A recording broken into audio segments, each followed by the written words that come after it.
Hey, I'm Craig Newmark, best known as the guy who started something called Craigslist. I'm also a big sponsor of the 92nd Street Y, New York. You know already that we got a lot of good stuff done every day on the internet. I don't need to tell you anything more about that. That also means we're vulnerable to attacks from some really smart adversaries. That includes adversaries who already have gotten their military into our online, highly connected infrastructure. That includes our water and electricity supplies. We're also attacked a lot every day by scammers. They want to rip us off, and a lot of them are actually part of hostile enemy military. Our government and military, they work with industry. They're a big part of the solution, but they need our help to protect infrastructure and to protect scams. A lot of this is going to be done by nonprofits. That includes the Cyber Resilience Corps, and we're trying to get the word out through this Pause Take 9 thing. We're building networks of networks to help protect ourselves, to protect our families and homes, and to help protect the country against these kind of attacks. We've made progress, but really, we're just getting started. In some ways, we're way behind, and in some ways, we're very vulnerable. You're about to hear from the people making it happen. It's my time now to get out of the way. Well, hello, everyone. My name is Michael Daniel, and I am the president and CEO of the Cyber Threat Alliance. We're a nonprofit threat intelligence sharing organization. And today, thank you for joining us to talk about this very important topic of cybersecurity as the backbone of democracy. We've got a great panel lined up today to talk about this topic and to explore some of the nuances and issues that are behind this. So I'm going to let each of the panelists introduce themselves in turn. So I will have them give a brief introduction and then we'll get into the questions. So Phil, since you're in the upper left corner of my Zoom box, let's start with you. Hi, everybody. I'm Phil Reidinger. I'm the president and CEO of the Global Cyber Alliance. Excellent. Octavia? Hi, everyone. I'm Octavia Jones from Quad 9, a recursive DNS resolver. Okay. Francesca? Hi, I'm Francesca Bosco. I'm Chief Strategy Officer at the Cyber Peace Institute, where I lead the strategic program to strengthen digital resilience for vulnerable communities and under-resourced organizations, reduce the cyber harm, and promote responsible behavior in cyberspace. Right. And Jocelyn? Great. Hi, everybody. My name is Jocelyn. I'm a program manager for the Cloudflare Impact team, and a lot of my work is managing many of our impact projects where we provide free cybersecurity services to nonprofits, human rights defenders, civil society, state and local governments. And a lot of my work is also collaborating with civil society organizations, so many of you on this call, to identify really how our security services can be used to help vulnerable groups. Outside of my job at Cloudflare, I'm also a fellow with a think tank called New America in the US, where I'm working on a research paper evaluating how different human rights organizations evaluate tools for their organization. So I'm happy to be here to be chatting with you all. Thanks to all the panelists for joining us today. Actually, when Phil approached me about moderating this panel, looking at the draft title for this webinar, it was not just a tech problem. Cybersecurity is the backbone of democracy. And you had me at that, because I've been saying that cybersecurity is not just a tech problem for a couple of decades now. And I think that's very much true, but let's unpack that statement and explain a little bit about what we mean when we say that cybersecurity is not just a tech problem, especially in the context of protecting democracy. And maybe, Phil, I'll turn it over to you to start with the answer to that question. Well, Michael, I think that's exactly right. You know, of all the really hard problems in cybersecurity, almost none of them are technical. We know what works. We know what needs to happen. It's just the implementation challenges build up and the business problems build up, and you have to deal with cost. And so, it's one of the reasons why, when we as cybersecurity people try to talk to people, we often try not to talk to CISOs. We try to talk to people in the business, the CEOs, the CFOs, the chief marketing officers, because really the only way to solve cybersecurity problems these days is to build it into the fabric of the business or the organization and not just deal with it as a niche issue like purchasing, right? It's a core business function. Yeah. Francesca, you have some thoughts on that? I was like, well, actually, that's interesting because we were joking before, Michael, about being part of the furniture of the cybersecurity community. And I think that, if I may feel, I obviously I fully agree with you. I think this message, and I'm very, very happy to be part of this webinar today with this specific, let's say, prompt for our discussion, because we need to have this message, first of all, much more widespread across the cybersecurity community, but especially out of the cybersecurity community. Cybersecurity is fundamentally about people. It's about rights. It's about trust in institutions. And it's not only indeed about technology. When cyber attacks hit, I'm thinking like, for example, hospitals, election systems, a civic organization, they don't just cause IT downtime, they weaken the very foundation of the democratic society because they are eroding basically the confidence in public institutions. They are silencing voices, they are disrupting essential services. And so going back to the democracy piece, citizens must be able to trust that their vote is counted, that their data is secure, journalists or human rights defenders can operate freely. And so it's about civic security and protecting the digital backbone that allows democracy to function much more than simply, let's say, a tech issue. Yeah, no, I think that's very much right. And I think we've actually started to see how cybersecurity affects just about every aspect of society, right? Even things that we used to not think of it touching, it now touches. And part of that is because we've embedded technology in everything.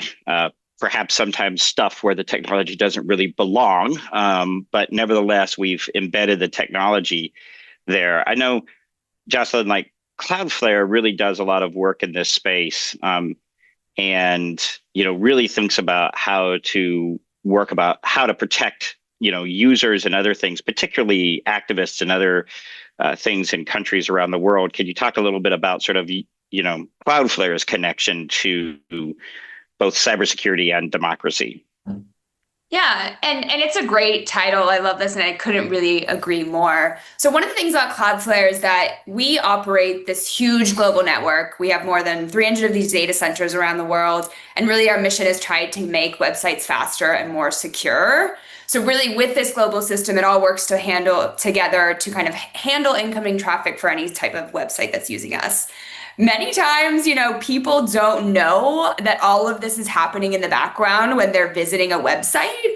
And this is a good thing because we want to make sure that people have access to content safely and securely. So one of the things at Cloudflare that we've always believed in is that a secure internet is really vital for democracy. And that's why we've always kind of provided free cybersecurity services to all. And it's been really a core part of our mission.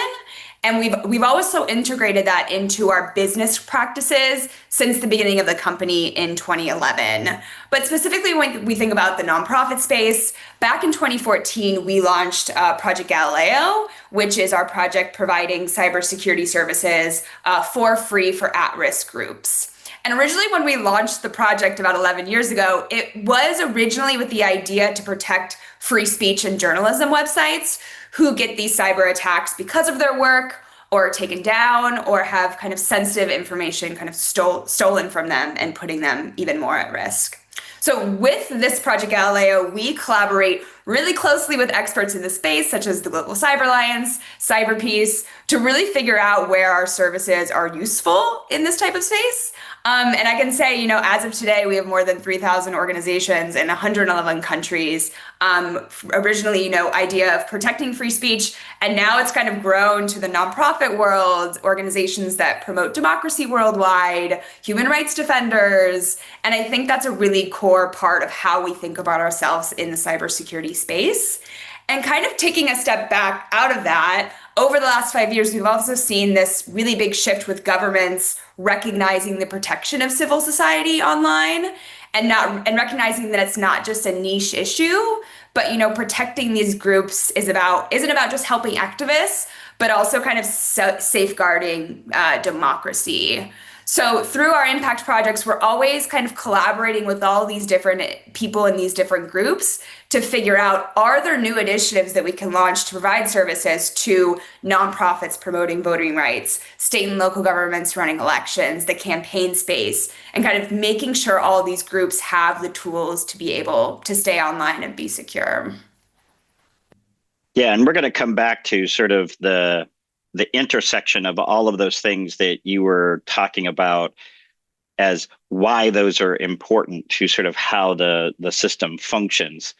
But I actually want to take a step back and go into something that Quad 9 spends its time working on, which is that, I think for a lot of people, the internet is kind of like, power or water, right, in the United States, or air, right? It's just sort of there. And for the most part, it works.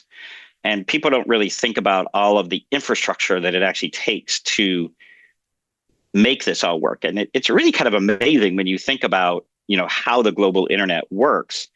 But Quad 9 plays a very important role in that space. And I think, Octavia, maybe we'll start with you on sort of the question of, so what does it take to keep the internet running? Oh gosh, Michael, that's like asking an engineer what it takes to have a railroad system working. It's a good question. I know, and that's why I picked on you. So. So first of all, I guess it's important to note that Quad 9 is a not-for-profit foundation. So that means that we operate solely in the public interest, and we do so for an open and free internet because it is a pillar of any democratic society, and it is an integral part of citizen and civil rights, whether that is for the fourth estate, activism, journalism, etc. But it also is fundamental to our mission, which is to minimize criminal activity online and to be able to keep people safer. So coming back to your question, what does it take? Gosh, we operate in more than 260 locations worldwide, over 115 countries. It takes about 9 people. But in other standards, it takes a lot of maintenance. It takes a lot of infrastructure in terms of hardware and software.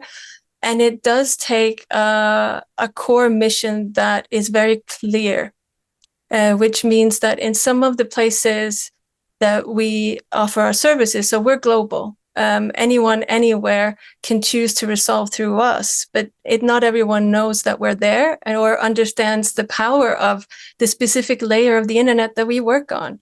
And honestly, as someone who's been around the field of cybersecurity for 2 decades, most people shouldn't.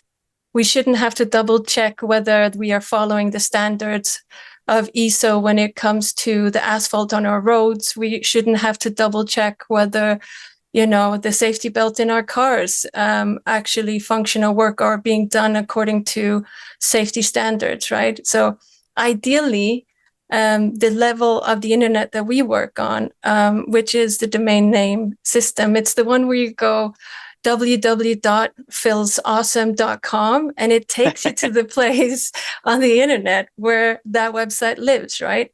So that's what we do. But what we add to it, and coming to the cost of it, is that we're using this level of the internet, this phone book, if you like. Those of us that are old enough to remember the old school phone books, you'd look a name and it had a phone number attached to it. That's sort of what we do. It doesn't mean that, we control any of it as such. You can call anyone that you want to. However, we keep an updated block list, and we have more than 35 threat intel partners and that provide us with that we collaborate with. And so if someone has decided or someone has malicious activity or something bad is happening from the way to that Phil website to where it is, we're going to stop you from going there. Now, you can always choose to do that through other means, but that is a fundamental level of cybersecurity that we think is crucial, not just to democracy at specific levels, such as government or company, but it's a fundamental necessity in a world that increasingly, and a part of digital rights, frankly, to be given access to this in the public interest, right? To be given access to this not at a cost or at a volatility in a terms of service that changes later on. And it should be a part of what everyone that has to do with any type of policy should be thinking of as well. We are intrinsically constantly online in one way or another in a system that is very intangible to most of us. I've worked in cybersecurity for 20 years, and yet I couldn't program to save my life because I don't find that part of it interesting, nor am I very good at it, frankly. But what does it take? It takes a ton of dedication. It also takes a mission that aligns with not partisan. You have to sort of align yourself with democratic values, I would say, or at least values in which a free and open internet is at your core. And then it takes, for us at least, sponsorships, it takes grants, it takes a ton of conversations and in-kind assistance where we partner with different organizations or even companies or governments where we sort of come together. So I think it's teamwork. It takes more than anything dedication and good teamwork. And I think of a common understanding of why it is that cybersecurity at the level that we provided, at least, and we're the third largest recursive resolver in the world, at our level with the absolute minimal resources that we have available, why it is crucial to us to continue to operate. Because it shouldn't be only those who can afford it that get cybersecurity. We believe it's much more important than that. Yeah, and I think, there was a lot that you sort of laid out there. One of the most fascinating things about the internet to me, for a lot of people, they think of it as this ethereal thing that exists on some other plane of existence, right? But in fact, it's all it's the wires, it's the boxes, it's the servers, it's the devices that are physically located on the planet. Exactly. So all of the internet is somewhere. And what's fascinating to me about the internet and sort of its development is this interesting mix of, yes, there's a lot of money sloshing around, and a lot of people have made an enormous amount of money off of the internet.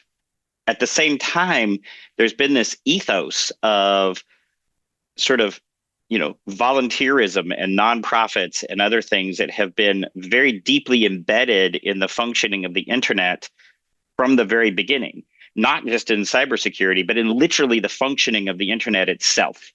And, the number of people that, for example, take part in the Internet Engineering Task Force, right, that helps set some of the standards for how all these systems interconnect, a lot of that is volunteer time. Absolutely. And that, to me, is a really fascinating question. And so, Phil, I'm going to come back around to you. And it's sort of, how should we think about the role of nonprofits in this ecosystem? And, can you talk a little bit about what GCA does in this context? Sure. So let's sort of start with bringing together some of the things that everybody was talking about. I think one of the things Octavia talked a little bit about is the complexity of, from the technical ecosystem through the non-technical parts, right? If you just look at the technical ecosystem, there are literally hundreds of players that are involved in moving a piece of data from one place to another, just looking at a website.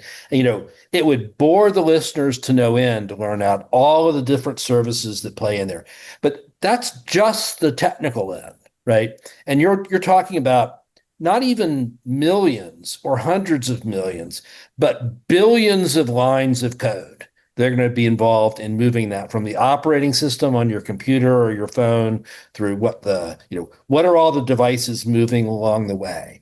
And, pieces of that all along the way are going to be operated by for-profit companies or not-for-profits. And even if they're operated by for-profit companies, they're going to be doing so under standards and with technology and open source software, for example, that was built by volunteers and nonprofits. So the internet is by far the most complicated thing humans have ever built. We're not yet, but we will reach the point within the next few years where the number of devices connected to the internet is the same as the number of neurons in the human brain, right? So we built something that's far more complex than anything ever. And it takes the contributions of all of these different people working together, sometimes, in ordered systems like, within a company, but a lot of times just voluntarily and in collaboration. So, the best example, and perhaps the 92NY people can put this cartoon up when we're talking. There's this great XKCD cartoon, which I think everybody here knows, right? And it's just this picture, it's this block diagram of somebody who's built what amounts to a huge castle up in the air that's got all of these pieces. And then there's one little column over in the right, and an arrow points to it and says, one piece of open source software that's been developed by two people in Nebraska, I think, since like 1970, right? And so that's what it is. And it all just works, but it all just works through the contributions of millions of different people and organizations that try to make this happen. So just briefly what GCA does, our focus is really on that millions, right? There's a lot of good stuff that needs to happen, but solving big problems, the problems that others haven't been able to solve, requires, you could say it takes a village, but it doesn't, right? It takes a megapolis. It takes huge numbers of people. So how do we assemble those people together to actually implement a solution that can be driven worldwide? So that's why, one of the best things we ever did was we, along with another nonprofit called Packet Clearinghouse and IBM, established Quad 9 in its early days, right? So it's all of us working together. It is all of us is smarter than any of us. And we just have to have the right structures to bring it together so that, when you type in an address on your computer, like a website you want to go to, we'll say, Jocelyn is awesome, or Octavia is awesome, or Francesca is awesome, right? Any of those websites, right? It actually comes up and it pops up. And if it doesn't, if you get a little error that says, oh, snap, or 404 on your screen, that's surprising. That's unusual. And that's because of this broad collection of people and entities around the world working together. Yeah, and I think, we've sort of unpacked this, right, of all of these different pieces and all of this. And, what's interesting to me, again, is a lot of this is not sort of centrally controlled, right? It is organically grown. And it works because different people are putting different efforts into it at different points in time. And so it's an enormously complex system. But there's, we've been talking about sort of the underlying system, and I want to move on and talk about the users of this system, because the users, we originally, right, if you go back and you talk to people like Vint Cerf, right, who helped invent a lot of this, and you ask him, what were you thinking? He was like, I just wanted to share papers, right? I just wanted to share research findings. I did not intend for the planet to run its economy, and everything on the internet. That was not the goal, right? But now we've got, just about, billions of users across the internet. And some of those individuals and organizations are far more vulnerable than others. And Jocelyn was alluding to this earlier. And this is a place, I think, where Francesca, you could talk about, sort of how the Cyber Peace Institute, the role that it plays in sort of looking at this issue and dealing with these, vulnerable populations. And let's just start with, like, who are these vulnerable populations and what makes them so vulnerable? Thank you so much, Michael, for the question. And actually, indeed, I think that and that was interesting what also Jocelyn was mentioning in terms of like the evolution of the collaboration, for example, also with governments, for example, when it comes to the nonprofit. Allow me to start with one comment related to the debate just before, related to what it takes, let's say, for the internet to function. And I'm glad that Octavia explained it super well, but then we also moved into the collaboration piece. And I often say the internet only just works, let's say, because of a quiet but constant effort to keep it resilient.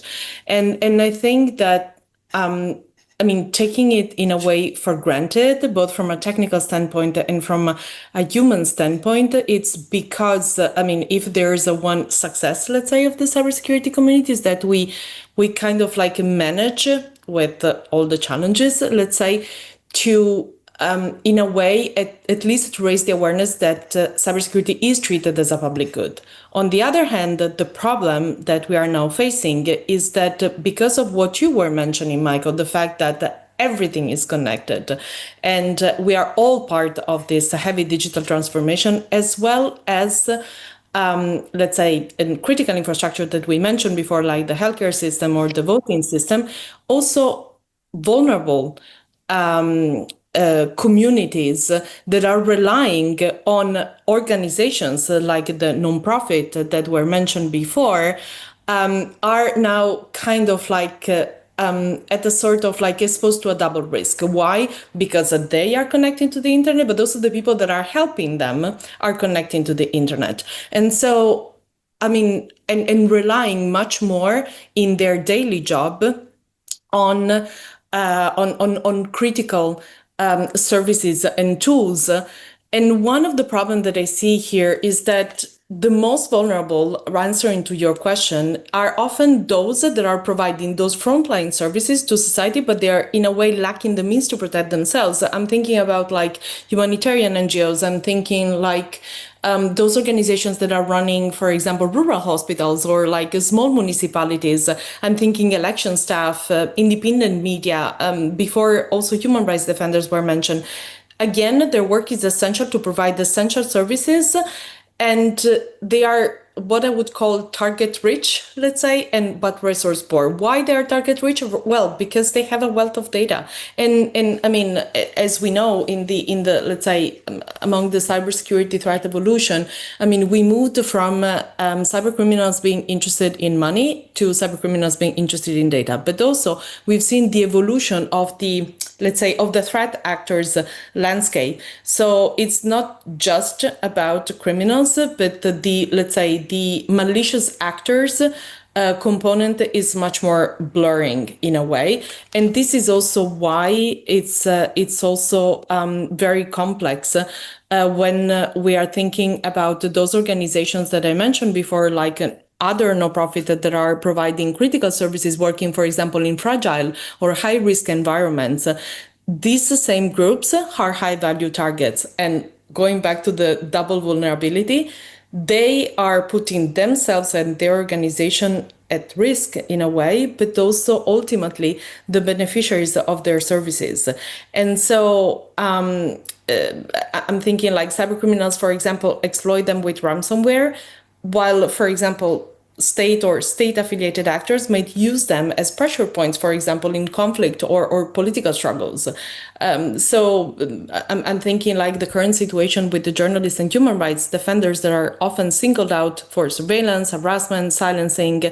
And allow me to say just one thing is that emerging risks can make the picture even more complex. I'm thinking, for example, AI-driven attacks can, for example, generate convincing phishing campaigns, deepfakes, disinformation at scale.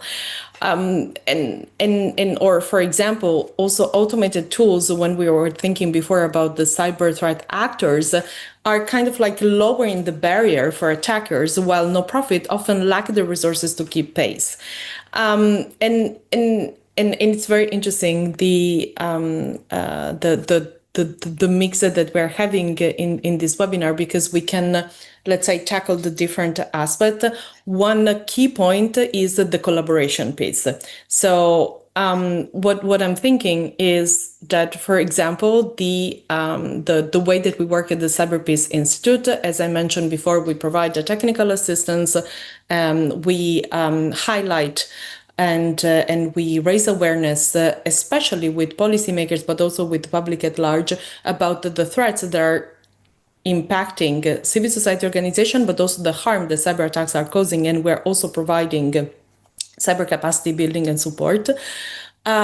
We can do this only if we work with the others, only if we work via initiatives like a nonprofit cyber or common good cyber. And what we created is also that to tackle this increasing need, because I started talking about the digital transformation that is it keep on running, but not necessarily securely or not necessarily secure enough. We ask ourselves how we can support those organizations in a sustainable and scalable way. And this is why I created, for example, going back to the volunteering piece, a program that is called, for example, Cyberpeace Builders, where we mobilize basically hundreds of skilled cybersecurity volunteers coming from the private sector, and lately also in collaboration with universities, for example, who donated their expertise, for example, to NGOs in healthcare, humanitarian, human rights, democracy. This assistance, it's not charity, it's a strategic investment in protecting those ones that are protecting society. And I mean, and just to mention that, for example, we are, I was checking the latest data, and we are currently assisting, for example, 592 NGOs in more than 120 countries. And allow me just to mention one specific program that we started this year related to the European Democracy Resilience Network, where we support, for example, election-focused civil society organizations and watchdogs that are targeted by, for example, hacking, disinformation, surveillance. And it's critical in this model, combining cyber risk assessment, threat alerts, but also supporting them with the practical support, like, for example, via the Cyberpeace Builders. So I think this webinar is, let's say, is already a good representation of what it takes to keep the internet secure. No, thanks, Francesca. I think, what's interesting to me is that at its very foundations, the internet actually reflects an interesting aspect, I think, of particularly the foundations of the internet reflect an interesting aspect of American culture, US culture. And I refer to this typically as the techno-utopianism, the idea that sort of all technology is good, and particularly this technology is going to be fabulous, and it is going to usher in this great era. And how could anybody think of abusing this technology? Like, it's all good. And so, there was really not a whole lot of security sort of built into the foundations of the internet, because the people building it didn't think that anybody would ever do anything malicious with it. I think that was just outside of their mental model of the universe. And of course, we've now seen that, all sorts of malicious actors have discovered that the internet is a fabulous place to pursue their ends, whether you're talking about repressive governments, whether you're talking about cyber criminals, whether you're talking about, hacktivists or other kinds of disruptors. And then you combine that with the internet works in some different ways than the physical world. And one of the things that we're pretty bad at, I think, as organizations, coming back to the non-technical pieces of this, is when we digitize something, we really increase its risk. When we digitize it and hook it up to the internet, we've dramatically increased the risk, but we don't realize it. My own experience in the US government in particular with the Office of Personnel Management, which was the human resources department for the US government, back in the old days, all of your clearance files were on paper. And that was very, very difficult for the bad guys to get access to, right? I always joke about, like, can you imagine like the Russians like driving a semi truck up to the storage facility and standing there with their fur hats, like doing the old mimeograph machine, like, no, like that's physically impossible. But when we digitized all of those records and made them accessible through the internet, the adversaries could, in fact, actually collect all of them very rapidly at scale with work, but not that much work. We failed to account for how connecting everything changed the risk calculus. I think we've done the same thing in democracy. We've connected all sorts of pieces of our democracy, from the voting systems to the campaigns and other things, to the internet. And we have dramatically underestimated the risk that this has posed to the democratic systems. And so what I want to explore a little bit here is sort of what are some of those risks, and sort of why then do we talk about needing cybersecurity? Why is cybersecurity so critical to, functioning democracy? So I'll let anybody that wants to. Well, actually, Jocelyn, we haven't heard from you in a little bit, so I'm going to sort of flip that question over to you. But I want everybody to weigh in on this question, because I think this is core to our discussion.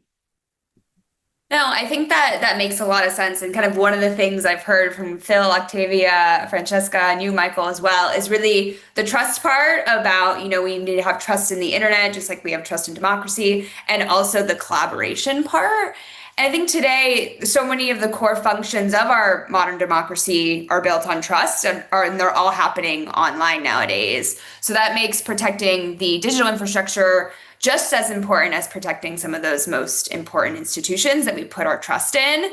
And really, cybersecurity is essential for ensuring the integrity of the elections by defending that process against threats. So we're really trying to promote trust in the system, or kind of just enhance our ability to participate in our democracy. And one of the things that I manage a lot at Cloudflare is many of our different projects. And during election time, it's really interesting because you get to see a wide range of actors in different parts of the election system that need protection. So for example, on the nonprofit side, we see voting rights groups or media organizations that are posting election results that need cybersecurity protection so they're reliable and available. We have a project where we provide services to state and local governments that run elections. So in the US, if you have a county that's running their board of elections, and on election night, they can get this huge amount of traffic, mainly from people that are trying to figure out where their polling place is or looking for accurate election results. So really, when we think about good cybersecurity, it means being able to help those with critical tools to be able to not have to worry about their board of elections site going down on election night, but really focusing on so many of the other tasks that are involved in running a free and fair election. And then another side is we have a project where we collaborate with Defending Digital Campaigns, a nonprofit based in the US, where we provide free services to political campaigns because we see they are targeted by cyber attacks going after sensitive information or donation platforms. So it's really interesting to see how all of these pieces fit together. And I think overall, when we think about providing, a secure internet and how we all play a role in this, we really want to give people the confidence to debate and organize and advocate for change without kind of the fear of reprisal. And ultimately, a vulnerable internet leads to a vulnerable democracy, and cybersecurity is really a fundamental investment in that resilience overall. And yeah, no, I think that's absolutely right. So sorry, Francesca, go ahead. No, and then we'll go to Phil. It's just because I was thinking I have an actual example of an organization that we've been supporting, and it's an NGO running a voter awareness campaign in a rural region. and basically helping citizens, for example, understanding on how to register, where to vote, when and why participation matters. And I mean, the NGO's website, and again, going back to what you were mentioning in terms of like also the threat landscape, it's very basic attack, like a website and email list were hacked right the night before the election. And the attackers basically could deface the site with the false information, leak supporter data, and basically block the outreach. And going back to what I was mentioning in terms of like the attack harm the organization, but ultimately was also harming basically the citizens trusting this organization, a little bit what Jocelyn was just mentioning. And potentially also they could impersonate, the attackers could also impersonate, for example, the NGO using the email list, tricking citizens to giving away sensitive information. And again, the double, let's say, harm that I was mentioning before, or even money. And I think it's also important to raise the attention that we usually think in terms of like the immediate effect of attacks, and the immediate effect obviously is confusion. So citizens might miss the real voting day or distrust the NGO guidance, and again the reputation of the NGO might be impacted. But then we also have to think, especially when we think about democracy, about the long-term effect. And the long-term effect, again, we go back to what we were mentioning in terms of like erosion of confidence in civic organization and democratic institution, reducing, for example, the turnout and weakening the democratic resilience. And I want to stress resilience because one thing that we need to, let's say, to keep up with, again, going back to the concept of digital transformation and the digitization that you were mentioning as well, Michael, is that we need to ensure that democracy has the digital resilience that it needs to endure. So it's not just the now, but it's also investing in the future. Yeah. Phil. So I agree with everything Jocelyn and Francesca just said. I think it's worth putting a really, really direct point on this.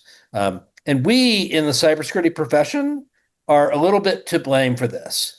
What I mean by that is, if you think about it, elections are purely dependent on information throughout the entire process. What do people stand for? What are they saying? Who's supporting them? What are their viewpoints? How have they reacted in the past? And then even in the process of voting, you're trying to flow who votes for what. You're trying to count votes.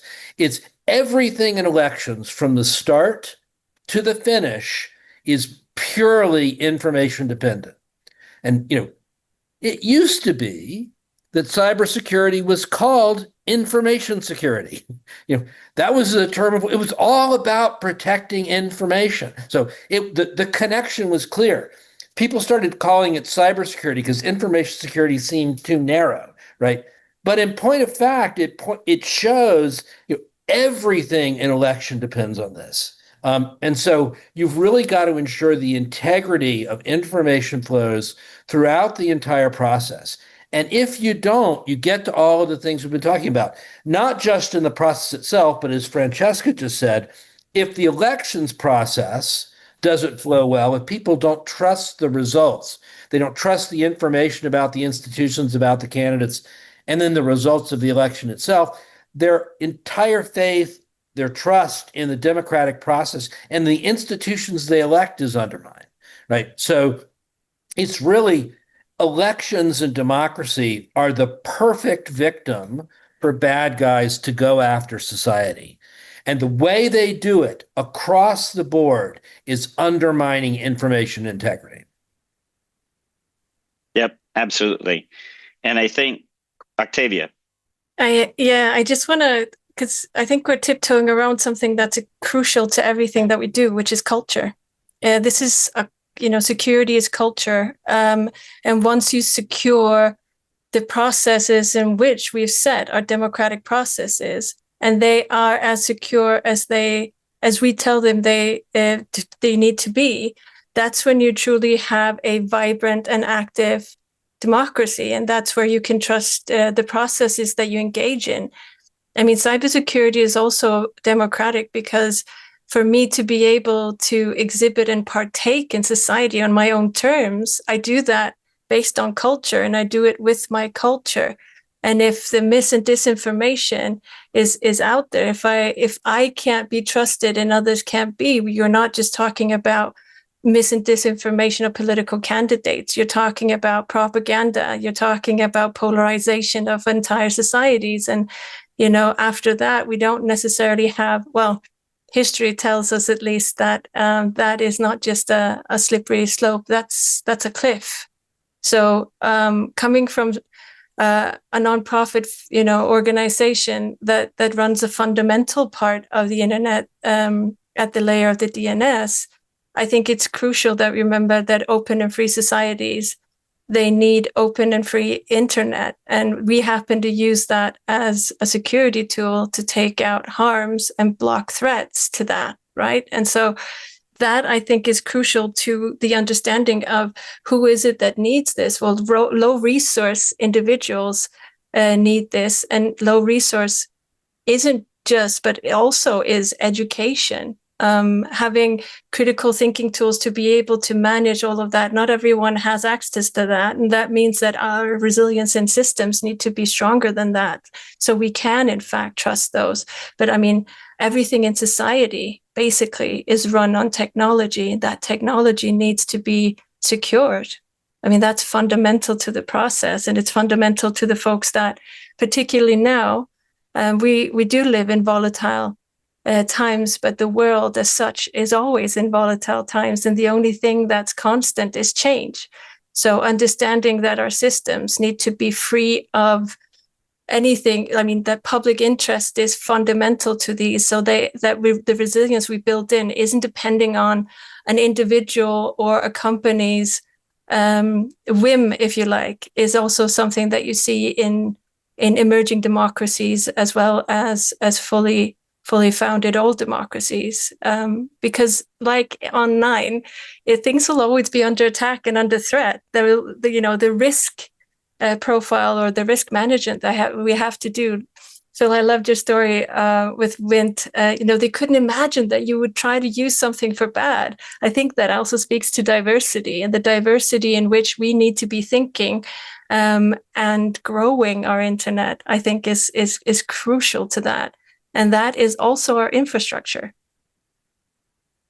Yeah, and I think, I often feel like there's an English saying, the skunk at the garden party, the person who like sort of injects the negative sort of side of things into the into the discussion, because I'm the security guy, right? And I'm the one who immediately goes to, wow, I could really use that to do some bad things. Let's think about how to stop that. I think, we're starting to come to the end of the discussion, and we've been talking about sort of the criticality of cybersecurity to these democratic systems, the role that nonprofits play in this. But not-for-profit does not mean like everything gets done for free, right? It still takes resources to run these. And I think as we sort of bring this, particularly for this audience, for 92NY, to actually think about like, okay, where do the resources come from to actually make this possible? And so if cybersecurity is the backbone of democracy, how do we ensure that the nonprofits that provide a lot of this cybersecurity can continue to do so?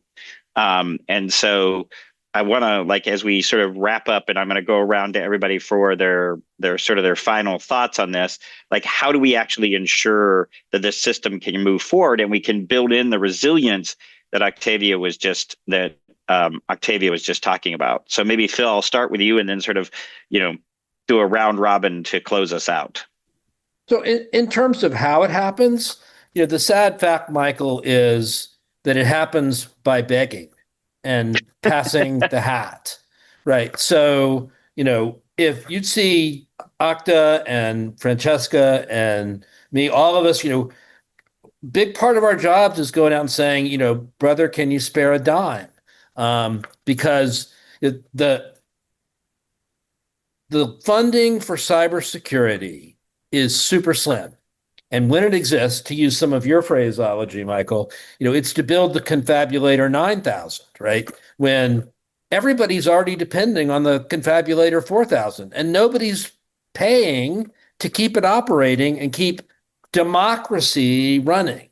So, there are companies that do a lot of good. I mean, Cloudflare is a great example. Project Galileo has been a huge success and very important to the community. But the world's full of free riders, and people just generally don't understand the criticality of what nonprofits do. And so, particularly in times like now, where governments are cutting back across the board in terms of funding, we almost had, I don't need to go to the CVE example. It's probably too complicated for this audience. But things come up all the time now where it's like, oh, heck, I would use another word, but oh, heck, tomorrow the internet's going to shut down, or a good chunk of cybersecurity is going to shut down unless people dime up. That's the environment we're in right now. And so we're actively trying to work to solve that. A lot of the organizations, Quad9's been active in this, CPI's been active in this. We certainly hope Cloudflare will be active in this, have been supporting a new thing called the Common Good Cyber Fund, which is an effort to build up resources and make sure they go to the most critical activities that protect people at scale. Both those core internet functions like DNS and those things that really protect vulnerable communities like cyber peace builders. Both of those things are necessary to ensure that all of the people around the world have cybersecurity as a fundamental human right. And so what we've done now, these nonprofits with support from the Canadian and UK and Australian governments and other governments coming along, and some nonprofits, is build a new way so that people can work together to fund together, that we actually would have a funding stream, if we grow it the right way, to support this collection of nonprofits who work for the common good, which is why it's called the Common Good Cyber Fund. And if anybody wants to learn more about it, this will be my closing point, you can find out more at commongoodcyber.org. Just the words, commongoodcyber.org. Excellent.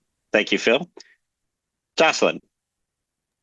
Yeah, thanks. So one of the things, as kind of Phil was speaking, that I was thinking about is that, Cloudflare was founded on the principle of offering free services. And this strategy is both a business imperative and a successful business model as well. So providing these essential services for free to a huge user base, it helps us maintain low costs, and it helps us protect kind of the whole ecosystem, because we can learn from attacks that hit many of our users and kind of build those mitigations, making the internet more secure. And kind of the reality is that modern companies can't function without the rule of law. And these civil society organizations are the ones that are defending this around the world. So these groups are really essential for a functioning democracy. So for us, by providing protection and collaborating with civil society, it helps our business model, and it helps enable kind of Cloudflare provide these essential services, and is built into our mission. And I think overall, it kind of can demonstrate that private sector companies can integrate this support for these groups into their core operations and still be successful. So overall, I think, we're a very mission-driven company. We want to be able to offer these services, and there is, a benefit to doing that as well. So when it comes to, protecting civil society organizations, this is really part of our core mission and kind of business model as well. Excellent. Thank you. Octavia. Gosh, Phil said heck. And I think it's a good word. I mean, we have more than 120 million users every day. It's a lot. We block up to sometimes more than 1 billion verified threats every day, right? And we do that for folks that are running healthcare institutions, research and education networks. I mean, it's just, and it's all around the world, right? So it's the understanding of public interest from the perspective that Quad 9 has is very much to do with fundamental democratic values, such as privacy, such as being safe and secure online without a cost, a later cost, or without paying with your data, for instance, right? I think that's fundamental. I mean, look, a lot of the work that we've been able to do the last year has been thanks to Craig Newmark Philanthropies. I mean, without it, we wouldn't be able to have done all the upgrades, all the boring stuff that we don't necessarily talk about, because it's like gardening. It's constant gardening. You have to maintain, you have to re-sow, you have to buy more soil, all of this, right?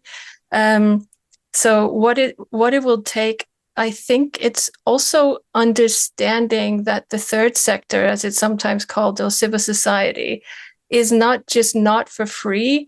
It is operating on the foundation of the business model that is public interest. It is like that fundamental difference, I think, sometimes gets lost in the conversation. And I was once told that it wasn't a marathon. And look, when you work in cybersecurity, it kind of sometimes feels like a marathon. But a better version of that is it's more of a relay race, right? It's team effort, and sometimes you have to sprint, but you're coming back and someone will take the baton, etc. So figuring out how we do these things, I mean, common good cyber has been fundamental, and I mean, companies have been fundamental to Quad 9 as well with in-kind services. So all of that to say, I think together, and that's as a convener of multiple networks, that's the essential convening and coming together for the cause, I think, is the most important. Excellent. Thank you. Francesca, bring us home. I was about to say, it's horrible. I hate you for the last one because all the good points. Now, well, let me start from what Octavia was mentioning, and I mean, I couldn't agree more, and I'm super happy for once to, let's say, to agree with all my fellow speakers without any let's say any question, any challenge here. So. Let me start from the last point in terms of like the collaboration, and I loved what Phil was mentioning in terms of like we need a megalopoly and not just a village, and I mean that I think there is the collaboration that have been mentioned here in terms of like the collaborations in terms of like governments, private sector, but also non-profits themselves, especially in such a challenging funding environment. Non-profits are recognizing that collaboration is the only way to scale it. And through initiatives, like I mentioned before, the non-profit cyber, the common good cyber stemming into the Common Good Cyber Fund, we're working with other non-profits to map contributions, mobilize resources, and also highlight the indispensable role of non-profits in global cybersecurity. I'm thinking like, for example, and we did not have enough time, let's say, to touch upon this, but I'm thinking about the collaboration we have also with academia, like supported by Craig Newmark Philanthropies with, for example, with the CLTC in Berkeley, building the US Cyber Resilience Corps, which are basically leveraging, again, skilled volunteers to help target-rich resource-poor organization. And these collective initiatives show that basically nonprofits are not competing with each other, but building a shared ecosystem of security for the public good. But then after collaboration, I mean, what it means to collaborate. I mean, it's not just an empty word. We need to get together to do things, but also to do two important things. And I would like to finish with this: advocate and prioritize. This is why, for example, last year, we published an open letter to government, corporation, and philanthropies in 26th of August of 2024. And together, basically, we were representing organizations working on the front lines of the public good, from humanitarian aid to health, some of the organizations that are present here in the webinar as well, human rights, for example, organizations that are fighting exploitation and abuse. And the message was clear: cybersecurity is a shared responsibility, and those who rely on nonprofits to defend democracy and human dignity might also help safeguarding their digital resilience. And then, so advocate and collaborate, advocate and prioritize, but then also sustain. And this is why it's so important, the Common Good Cyber Fund, because again, as well as the effect of attacks and the effect of, let's say, the cyber vulnerabilities are not just immediate, but are eroding society on the long term as well. We need to think about cybersecurity. I like the idea of the marathon, but especially of the relay, because you need to sustain the effort and the investment. And so we definitely need to advocate and create those, I would say, enlightened mechanism like the Common Good Cyber Fund for sustained investment in nonprofit cybersecurity providers, because protecting vulnerable populations and civic infrastructure cannot depend on sporadic, basically, cycles of support. And this goes to the very last message, which is that cybersecurity is a public good, and then it's essential to democracy.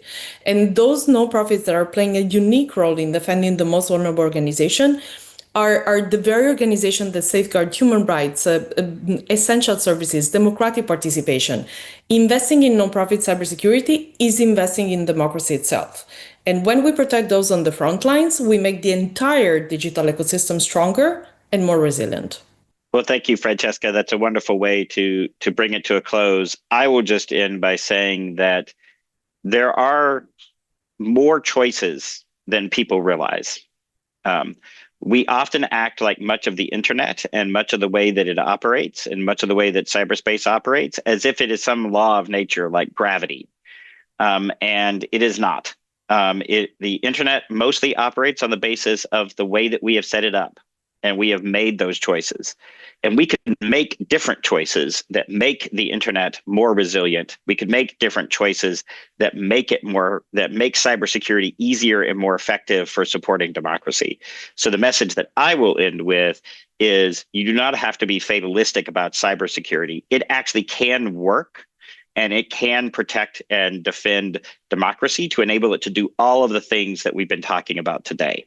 And that is a choice that we can make if we choose to make it. So I will leave it with that.